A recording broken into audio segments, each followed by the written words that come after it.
नमस्कार, आप देख रहे हैं news in India. News in India में आपका स्वागत है। मैं हूं आपके साथ सरफरोज। आइए नजर डालते हैं आज की कुछ खास खबरों पर। यूपी के जनपद फिरोजाबाद में शेखोहाबाद के नारायण महाविद्यालय में role of multidisciplinary study in environment production विषय पर एक दिवसीय अंतर्राष्ट्रीय seminar global research foundation Delhi के सहयोग से हुई। जापान से आए प्रख्यात वैज्ञानिक प्रोफेसर रणदीप रखवाल ने पर्यावरणीय संदर्भ में रेडिएशन को चावल की खेती पर प्रभाव विषय पर बताते हुए कहा कि रेडिएक्टिव तत्वों के रेडिएशन से चावल का डीएनए प्रभावित हो जाता है, जिससे मनुष्य का डीएनए भी प्रभावित हो रहा है। ये जानकारी जापान के हिरोशिमा पर परमाणु बम के प्रभाव के अध्ययन के दौरान पाई गई। उन्होंने अपने शोध पत्र द्वारा विभिन्न क्षेत्रों पर पड़ने वाले प्रभावों के संदर्भ में भी प्रकाश डाला। रणदीप रखवाल। तो मैं यूनिवर्सिटी ऑफ सुकुबा जापान से आया हूँ। ये जो हमारा लोगो है, ये सबसे बड़ी नेशनल यूनिवर्सिटी है जिसमें स्पोर्ट्स एक तो मेन है कंपोनेंट। ऑफ कोर्स एग्रीकल्चर है, इकोनॉमिक्स है, ह्यूमैनिटीज़ हैं, फिज़िक्स है, मैथमेटिक्स है, और सिर्फ लॉ और म्यूज़िक नहीं है, बाकी सब हैं। तो प्रोग्राम जो है यहाँ पे जो शुरू हुआ है, कहाँ है प्रोफेसर सरस्वत मेरे बैचमेट हैं केंद्रीय विद्यालय मथुरा से। तो हम 2 साल साथ पढ़े हैं। तो वो दोस्ती करते करते मेरे को वापस ले आए है जापान से सीधा। मैंने दिल्ली आने से पहले थोड़ा सा शिकोहाबाद होके निकल जाऊँ तो अच्छा रहेगा।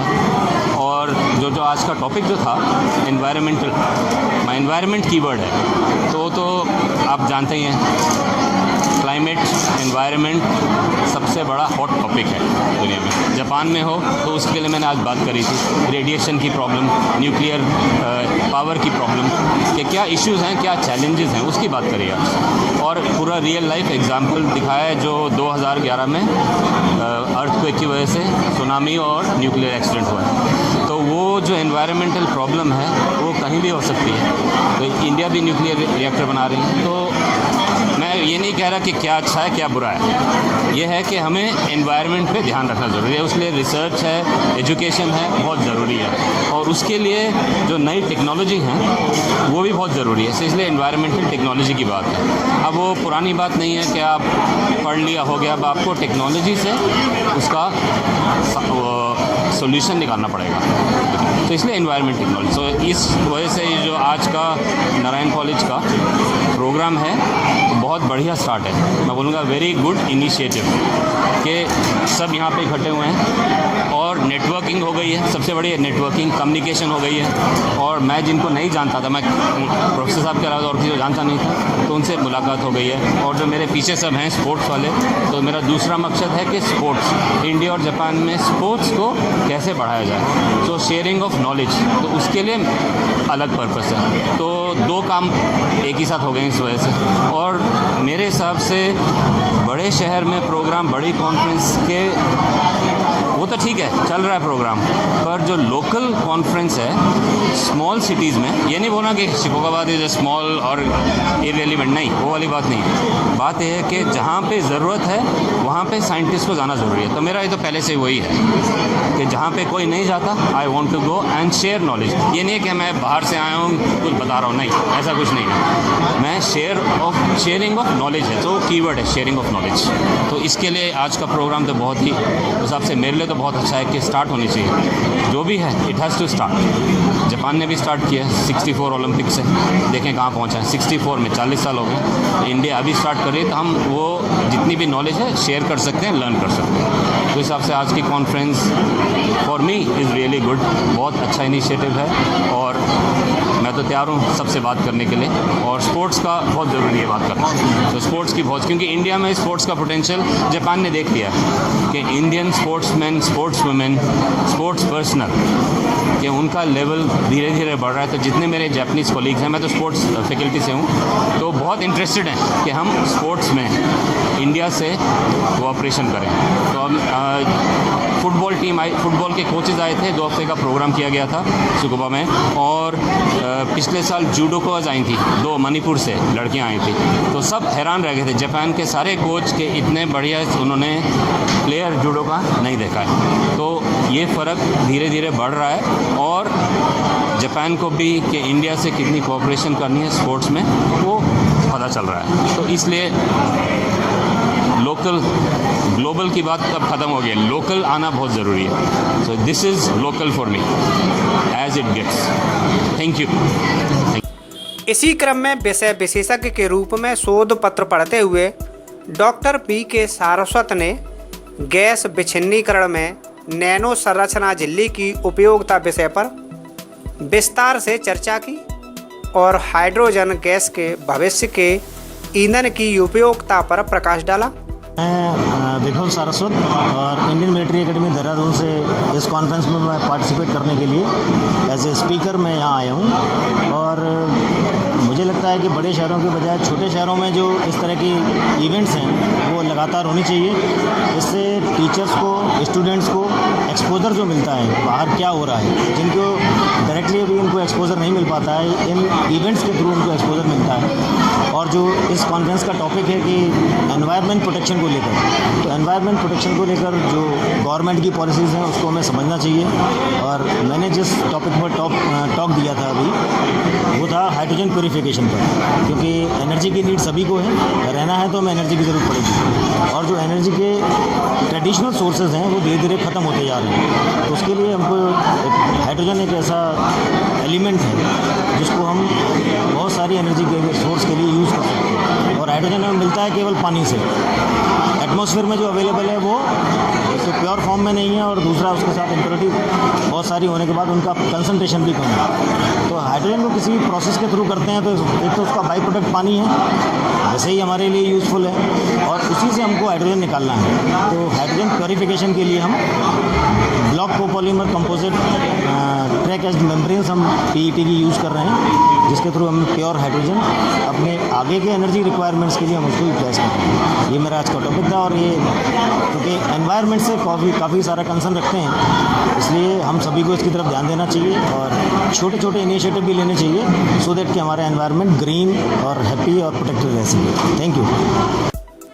इससे पूर्व संगोष्ठी का उद्घाटन नारायण महाविद्यालय की प्रबंध समिति के सदस्य SK Tandon, doctor LC Mehra, doctor BK Chaturvedi, doctor Ram Manohar Agrawal ने मां सरस्वती की प्रतिमा पर माल्यार्पण करके और दीप प्रज्वलित करके किया।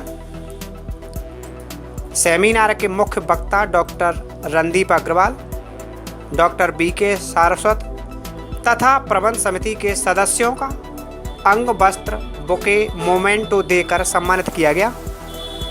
कार्यक्रम का संचालन ग्लोबल रिसर्च फाउंडेशन की संयोजिका डॉक्टर कीर्ति अग्रवाल ने किया। कार्यक्रम की जानकारी देते हुए उन्होंने बताया, नमस्कार, मेरा नाम डॉक्टर कीर्ति अग्रवाल है। मैं और मेरी टीम पूरी दिल्ली से आए हैं। हमारी कंपनी है Kao media private limited and global research foundation, जो कि एकेडमिक कॉन्फ्रेंसेस एंड पब्लिकेशन के साथ में इंडल्ज करती है। तो जैसे ये नारायण कॉलेज यहाँ पर था, तो यहाँ पर हम डॉक्टर PK सारस्वत सर को बहुत पुराने टाइम से ही जानते थे। तो वो बहुत दिनों से बोल रहे थे कि हमें एक इंटरनेशनल कॉन्फ्रेंस करना है। तो हमने कहा ठीक है सर, करते हैं, लेट्स स्टार्ट द कॉन्फ्रेंस। फिर उसके बाद इनका ये जो आज ऑडिटोरियम आप देख रहे हैं वो उस टाइम पे बना नहीं था जब हम लोग ने प्लान किया था कॉन्फ्रेंस को। तो फिर मैंने कहा सर कॉन्फ्रेंस के लिए ऑडिटोरियम होना बहुत इंपॉर्टेंट है। तो उन्होंने कहा ठीक है मैम, बन जाएगा। फिर जैसा कि आपने देखा कि डॉक्टर LC मेहरा जो कि चीफ वेटरन हैं, उन्होंने बताया कि किस तरीके से ये ऑडिटोरियम इनॉग्रेट हुआ और कैसे कैसे बना और क्या क्या मुश्किलें आई और किन किन लोगों ने कोऑपरेट किया इसको बनाने के लिए।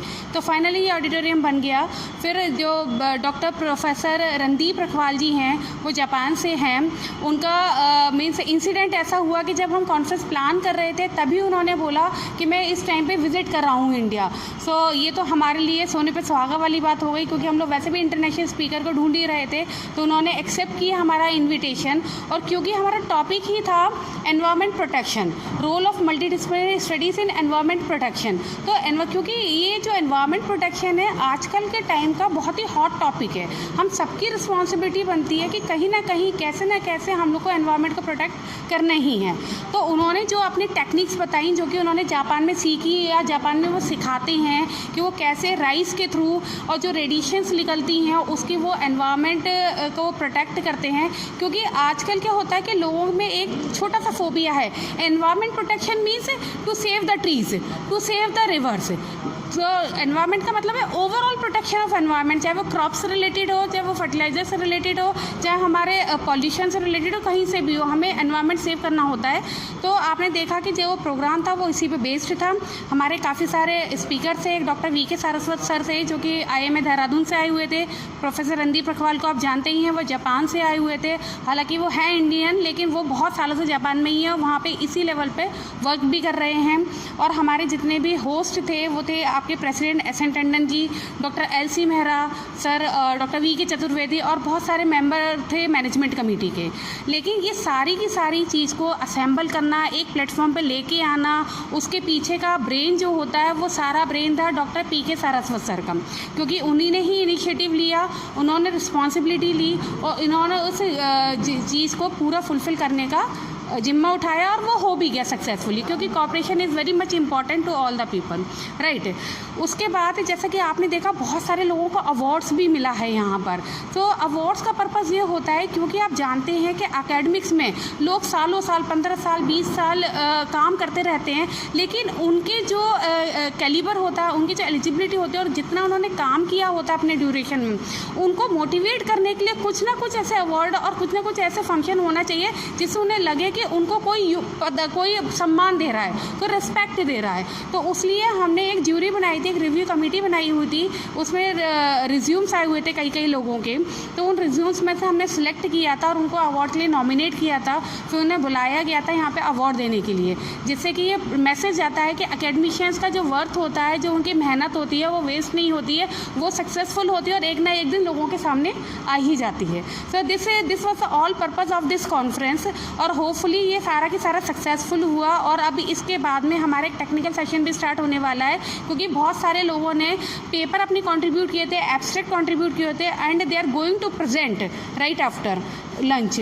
तो वो प्रेजेंट करेंगे कि एनवायरनमेंट से रिलेटेड और सम अदर थीम से रिलेटेड पेपर प्रेजेंटेशन वगैरह होंगे। उसके बाद जो भी बेस्ट प्रेजेंटेशन देगा या जो बेस्ट पोस्टर प्रेजेंटेशन करेगा उनको भी अवार्ड दिया जाएगा। लास्ट सेशन में वैलिडिक्टरी के अंदर उनको भी अवार्ड दिया जाएगा कि भाई उन्होंने अच्छा प्रेजेंट किया है। तो दैट वाज हाँ, सोविनियर बुक था, क्योंकि आप जानते हैं एकेडमिक कॉन्फ्रेंसेस के अंदर it totally depend on the number of papers you are getting. तो इसके अंदर हमने सबसे ज़्यादा एब्स्ट्रैक्ट्स मांगे थे लोगों से, लोगों ने हमें दिए। हमें 161 या 170 से ज़्यादा एब्स्ट्रैक्ट्स रिसीव हुए थे, जिनमें से हमने 141 एब्स्ट्रैक्ट को ही इनकॉर्पोरेट किया था। बाकी को इसलिए नहीं ले पाई, या तो वो इनकम्प्लीट थे या रेलिवेंट नहीं थे या थीम से रिलेटेड नहीं थे, तो हमने उसे इनकॉर्पोरेट नहीं किया। तो सोविनियर को रिलीज़ करने का पर्पज़ ही ये होता है कि आपके एब्स्ट्रैक्ट्स आ गए हैं जो कि रिलीज़ हो गए हैं, उसके बाद आपको फुल पेपर देना है जो कि पब्लिकेशन के लिए या और भी चीज़ों के लिए वो यूज़ हो सकता है। So that was all purpose. Thank you so much. इस क्षेत्र में सबसे बड़ा कॉलेज है और आगरा और कानपुर के बीच सबसे बड़ा कॉलेज है। यहाँ एक ऐसी एक्टिविटी की बहुत बड़ी कमी थी जो इंटरनेशनल लेवल पर हमको पहचान दिला सके। हमारे महाविद्यालयों की स्थिति एकेडमिकली काफ़ी डाउन होती जा रही थी, उसको बूस्ट अप करने के लिए ये प्रयास मैंने किया और मुझे आशा है कि इससे आगे यहाँ इस क्षेत्र को बहुत फ़ायदा होगा। यही इसका मोटो था और उसमें मुझे हमारे प्रबंधक महोदय LC मेहरा, प्रेसिडेंट साहब, बाकी सभी साथियों का बहुत सहयोग रहा और उसका परिणाम आपने देखा अभी आयोजन जो। तरक्की कभी ये नहीं पूछती कि आप कहां से आ रहे हो, बस ये पूछती है कि आप कहां जाना चाहते हो। तरक्की कभी ये नहीं पूछती कि आप कौन हो, बस ये पूछती है कि आप क्या बनना चाहते हो। तरक्की आपको कभी नए रास्ते दिखाएगी, तो कभी नए दोस्तों से मिलवाएगी। बस आपको तय करनी है आपके तरक्की की रफ्तार, एक नई सोच और हर रोज कुछ बेहतर करने की प्रेरणा, अपने लिए और अपनों के लिए।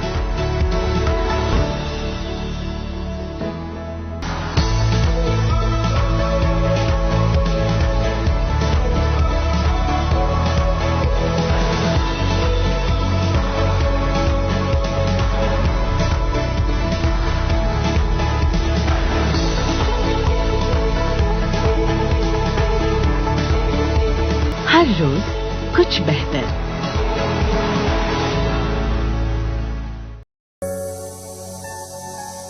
सब्सक्राइब कीजिए न्यूज इन इंडिया को और बेल आइकन को दबाइए न्यूज से जुड़े लेटेस्ट वीडियोज सबसे पहले देखने के लिए।